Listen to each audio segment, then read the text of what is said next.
Les aventures extraordinaires de Tata Baluchon. Épisode 1. Tata Baluchon organise des soirées libertines.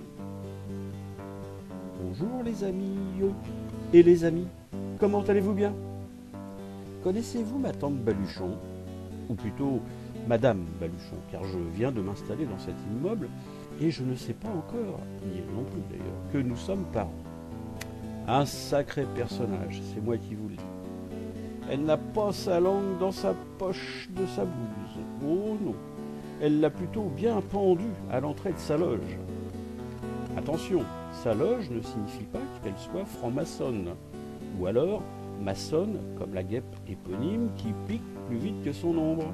Sa loge, figurez-vous, c'est un 2 pièces au rez-de-chaussée de l'immeuble où j'habite, rue Puce-Pic. Pic-Puce. Il est coquet son petit appartement, mais quand on passe devant sa porte, ce qui choque les narines, c'est cette odeur de pisse de chat. Elle, c'est une femme d'une 50aine d'années, assez obèse, je dirais dans les 110 ou 15 kilos, avec des cheveux poivre et sel, lavasses, tenue en chignon crouton par un lacet de chaussures, une robe large avec des dessins de légumes genre pommes de terre, poireaux, carottes, navets, cornichons. D'ailleurs, ça sent souvent le chou dans les escaliers. Quand elle sourit, sa bouche se découvre sur 2 rangées de chicots noirâtres et malodorants, si on s'approche de trop. Elle dispose d'une paire de nibards très impressionnants, au point qu'elle n'a jamais trouvé de soutif à sa taille et qu'il repose sur son bide proéminent, alors que l'ensemble repose sur une paire de guiboles grosses comme des baguettes asiatiques. En fait, ça doit être un effet d'optique. Elle-même agrémentée de grosses chaussettes à motifs écossais, fourrées dans des pantoufles usées de partout. Une fois, elle se tenait dans l'embrasure de la porte de son coquet petit 2 pièces à puce, de chat. Elle me salue d'un généreux « Alors, comment il va aujourd'hui ?» Elle est comme ça, Tata Baluchon, elle ne connaît ni le vousoiement, ou alors que très exceptionnellement, ni le tutoiement. Elle s'adresse toujours aux autres à la 3e personne. Ça m'a surpris parce que je ne l'avais pas vue depuis 15 jours, mais elle est comme ça. Pour elle, le temps compte peu, ce qui compte, c'est le jour de paye et celui des étrennes. Puis, s'approchant dangereusement de moi, elle continue avec « Il va pas rentrer boire un amer picon, le petit monsieur du 3e ?» Oh là là là là, cette haleine de baleine qu'elle a, de ce qui lui sert de bouche peinturlurée d'un rouge à lèvres bon marché et même des relents de vinasse, d'ail, d'oignon, de chauve-souris et de dégueu. Dites, comment résister à une si gentille et imprévisible invitation ? Tout en faisant un pas en arrière, je me suis forcé à rester poli et ai refusé sa proposition, mais avec insuffisamment de fermeté, ce qui explique qu'elle m'a rattrapé par le bras pour me faire entrer et a tiré la porte derrière nous. Oh là là là, le coquet appartement. C'est propre, ce n'est pas la question, c'est propre, mais c'est encombré. Il faut faire le tour d'un tas d'objets pour circuler dans le salon où règne une grande table, disons, d'exposition, entourée de grosses chaises énormes en gros bois d'arbre avec un siège en rotin délavé. Sur la table, des photos, des ustensiles divers et variés, des cendriers vides, des pots de fleurs vides, des boîtes à biscuits avec des dessins de bergères et de moutons et des moulins et des fleurs, elles aussi très défraîchies, un vrai souk, un bric-à-brac, une foire à tout permanente. Et sur les murs, des tonnes de photos et des tableaux découpés sur d'autres boîtes à biscuits en carton. Les boîtes pour les biscuits. Elle se dirige droit sur un gros bahut breton avec ses grosses portes, ses torsades, ses sculptures de têtes de breton avec des chapeaux ronds et de bretonnes avec leurs bigoudaines, et au milieu du bas du buffet, un buste en plâtre peint avec écrit à la base « À mon défunt papa ». Il a un de ses tarins.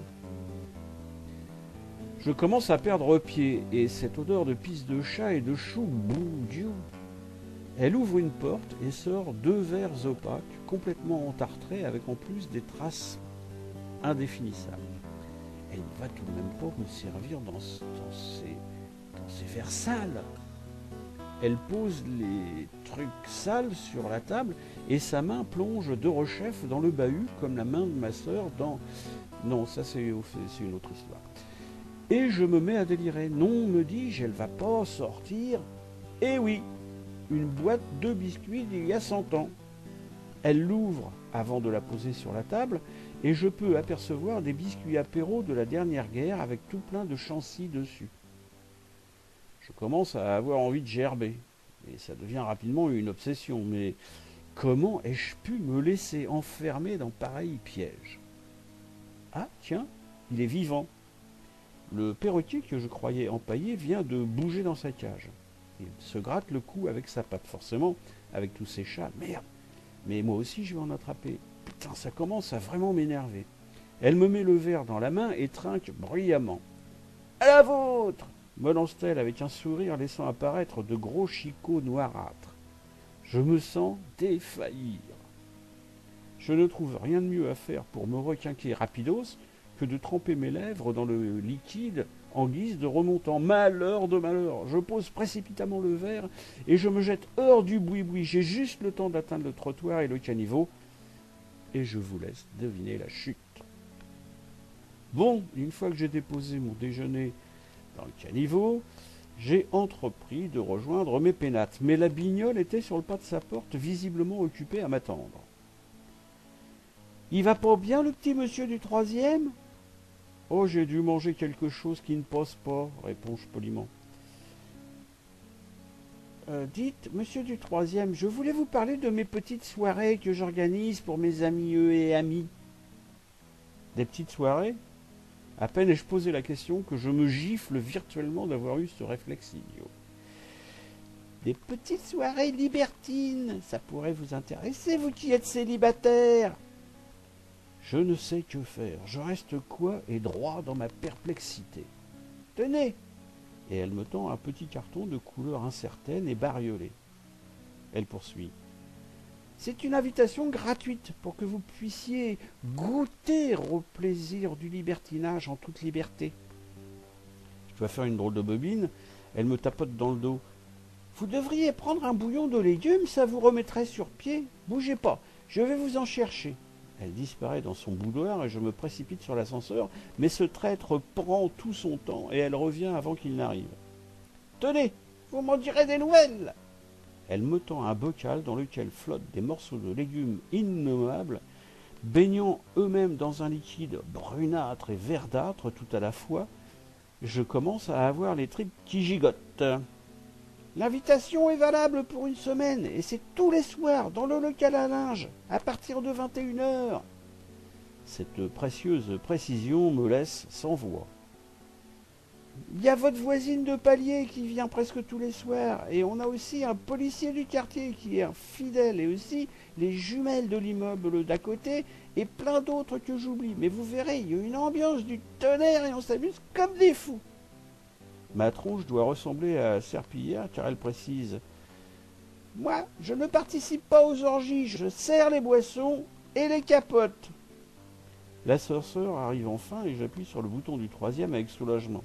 Là, au moment où la porte se referme, elle la bloque avec sa pantoufle et me souffle. « Vous viendrez, je compte sur vous. J'ai des petites poulettes que vous allez adorer. » Vite, je vide le bocal dans les toilettes en me bouchant les narines et je tire la chaîne plusieurs fois. Je jette le bocal et le carton d'invitation dans la poubelle et je me lave longuement les mains. Puis j'ouvre en grand les fenêtres. Relax, dans mon fauteuil Voltaire préféré, un whisky glaçon sur la table basse, je me laisse aller à mes rêveries habituelles. Des poulettes. Qu'est-ce qu'elle peut bien appeler des poulettes? A-t-elle dit poulettes ou boulettes? Vous allez adorer mes boulettes. Si c'est comme son bouillon. Dans le local à linge. Quelle horreur! C'est quoi exactement des soirées libertines organisées par Tata? J'espère qu'elle ne leur sert pas du bouillon de légumes dans des capotes. Elle va les tuer. Ma voisine de palier, mais elle est mariée celle-là. Elle doit bien avoir la cinquantaine et elle fume comme un sapeur. Oh, c'est vraiment du grand n'importe quoi ce machin. J'ai de nombreux défauts, mais les pires sont ma curiosité naturelle et ma compassion vis-à-vis de mon prochain. Je me lève et je récupère le carton dans la poubelle. On ne sait jamais. Et puis, mieux vaut ne pas trop se fâcher avec Tata, elle peut nuire. Mon carton dans la poche revolver de mon jean, je descends à reculons l'escalier qui me mènera jusqu'au local à linge si je ne fais pas demi-tour. Je ne suis pas fier, j'ai longtemps hésité, j'hésite encore et je descends marche après marche, comme si c'était mon chemin de croix. Toute ma raison me dit de ne pas aller me fourrer dans ce traquenard et toute mon intelligence me crie d'y aller pour voir ce qui peut bien se tramer dans ce foutu local à linge. Je suis devant la porte sur laquelle est écrit « Local à linge ». De la musique disco parvient à mes oreilles avec ses rythmes binaires et ses basses assommantes. La main sur la clenche de la porte, je ne parviens pas à me décider. Je me décide enfin à renoncer à l'aventure et je fais demi-tour pour tomber nez à nez avec ma voisine de palier, Madame Marie-Madeleine Veuve Poignée remariée couille. C'est ce qu'il y a d'écrit sur sa boîte aux lettres. Ma voisine de palier, comme j'ai déjà dit, est une femme d'une cinquantaine bien avancée. Elle fume beaucoup et ce doit être pour cette raison que sa peau est toute brune et flétrie. Ses cheveux, mi-longs, mi-gras, mi-coiffés, mi-décoiffés, sont teints au henné pour couvrir le blanc de base. Du coup, sa couleur est une espèce de roux léger tendant vers le jaune paille. Elle a dû être une jolie femme, mais elle s'est laissée aller et son embonpoint au niveau des hanches et de la poitrine en fait une forte femme. Elle est coquette et porte un caraco en angora synthétique bleu métallique et une presque mini-jupe rose au-dessus de souliers talons aiguilles rouges. Son visage fardé, ses yeux marrons cernés de violet et ses lèvres fartées de rouge vermillon, l'ensemble lui confère un look de péripatéticienne amatrice. « Ah, bonsoir mon voisin du troisième, vous venez pour la soirée pizza ?» Elle ne sait toujours pas encore mon nom, pensais-je à l'intérieur de moi-même. Sa remarque lève en moi une question. « Soirée pizza ?» Oui, Madame Baluchon crée des soirées à thème. Elle me scrute et croit déceler en moi une autre question. Mais rassurez-vous, on vient bien pour la chose. Tout en me parlant, elle m'a entraîné plus ou moins contre mon gré à l'intérieur du local à linge et m'a également passé une main sur les fesses. Tout va trop vite et j'ai tant d'éléments à intégrer. La pièce est petite, mal éclairée et sent le moisi et la lessive mélangés à la fumée de cigarettes qui envahit mes poumons de non-fumeurs. C'est là que les locataires qui le souhaitent peuvent laisser sécher leur linge et effectivement il y a des trucs qui pendouillent sur des fils nylon, des soutifs, des petites culottes, des marcelles. Sur le mur, face à l'entrée, un poster du Tché, chantre du libertinage, c'est bien connu. Dans un coin, Madame Paluchon, notre concierge, a installé des cajots posés les uns sur les autres, formant un mini-bar éclairé par en dessous par un spot rouge qui donne un côté tout à fait surréaliste à la scène. Sur une table basse usée, un tourne-disque des années 80 crache une musique exécutée à la hache et fossile. Quelques tabourets vides jonchent le sol et un canapé ayant perdu sa dignité, sa couleur et sa peau supporte tant bien que mal un couple presque nu qui s'agite dans un ballet copulatoire plutôt pathétique. Ma voisine de palier semble plus sensible que moi à ce spectacle spasmodique, car elle me plotte les fesses avec beaucoup de ferveur et se frotte à moi comme une chatte en chaleur. C'est à cet instant que Tata me saute dessus pour me biser. Ce rapprochement aussi soudain qu'inattendu me permet de sentir les remugles de touffes mal entretenues, de pisses de chat, de coups et de sueurs alcalines dont Madame Baluchon s'est parfumée pour cette soirée dont le thème est la pizza, je le rappelle. Une traînée humide et visqueuse s'accroche à ma joue droite après la bise. Ah, il est venu, je suis ravi. Et il a fait plus ample connaissance avec sa voisine de palier, c'est parfait. Le canapé sera bientôt disponible et en attendant, qu'est-ce que je lui sers? Je précise que si l'entrée est gratuite pour les nouveaux, les boissons et les encas ne le sont pas. Je dois avoir l'air drôlement con. Certes, le ridicule ne tue plus depuis que Dagobert a remis sa culotte à l'endroit, mais il rend les choses très difficiles.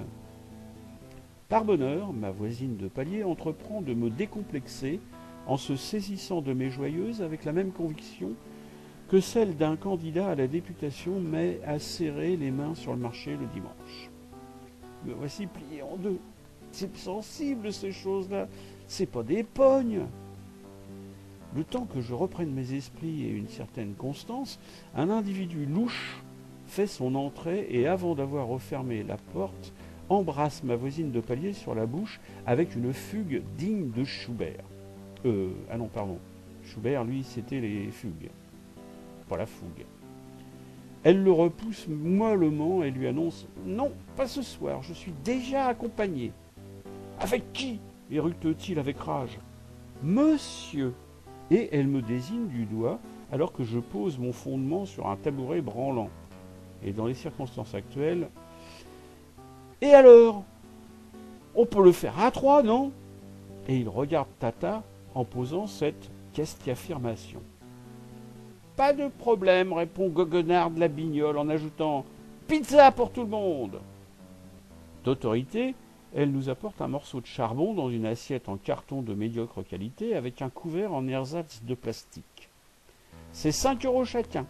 Et pour les boissons, je vous sers du vin ? Elle nous apporte chacun un gobelet mi-plein, mi-vide en carton assorti aux assiettes. C'est 5 € chacun. Je ne sais plus comment me tirer d'affaire. Impossible de toucher au morceau de charbon rebaptisé pour l'occasion par de pizza, et je me dis que je serais fort téméraire d'oser goûter le vin. Et puis, l'odeur âcre et enfumée du local à linge commence à me donner un mal de tête qui risque de me poursuivre longtemps. « Le canapé est libre, vous pouvez y aller !» annonce fièrement la caissière barmaid entremetteuse concierge. L'individu louche, déguisé en policier de Carrefour moins le képi et le ceinturon, agrippe Marie-Madeleine qui me happe le bras et nous plongeons follement sur le canapé qui, ne pouvant résister à notre ferveur érotique, s'écroule brutalement. Je dois avouer qu'à partir de ce moment-là, j'ai du mal à me souvenir de ce qui s'est réellement passé, car tout le monde criait en même temps, tout en bousculant, en se tirant, en se poussant. J'ai entendu Tata hurler quelque chose comme « Un canapé tout neuf, ça va vous coûter 700 €. Le drôle de policier lui rétorquant « Il était déjà foutu, votre satané canapé !» Et ma voisine de palier de surenchérir « Je ne paierai pas un copec pour cette ruine !» Ça a crié comme ça pendant un moment.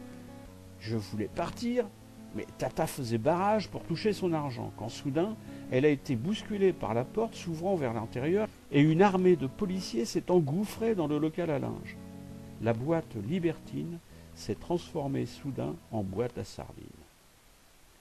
Nous nous sommes retrouvés au poste de police du quartier et un inspecteur nous a promis la prison pour tapage nocturne aggravé de proxénétisme.